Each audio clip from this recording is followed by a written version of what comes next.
Let me break down. I'm going to give you my take from best to worst of which of the Democratic candidates would stand the best chance against Trump. Okay? So this is not who I like, it's not my preferences. I'm just saying who would be the strongest matchup. At the top of my list is Yang. Yang's at the top of my list because what would be the only bad thing you could say about Yang? Because think of them in terms of their flaws. Because whatever flaws they have, either real or imagined, President Trump is going to find their flaw, and then he's going to magnify it until you can't imagine voting for him. Because that's what he does. So you got to find somebody whose flaw is the most defensible. What is Yang's flaw? Lack of experience as a politician. He's a successful business person. Oh, wait. Yang's flaw is that he's never been in government. But he'd be running against the guy who proved that's not important. That's a good matchup. If Yang ran against somebody who had experience, been a senator and a governor and like that, that'd be a real problem. Because I'm not sure Yang has enough firepower the way Trump did to break through and become an inexperienced president the way Trump did.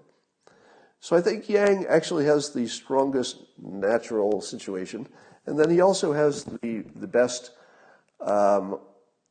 attack against Trump, because he doesn't go so much for the racism and the easy social justice warrior things. He talks about those things in the right ways, but that's not his emphasis.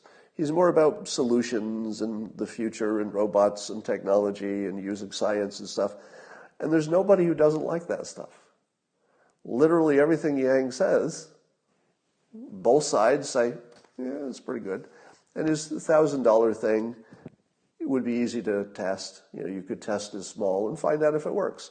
And if you asked Andrew Yang, Andrew, do you think this is something we should implement, nationally, this $1,000 a month idea, or should we test it and then decide?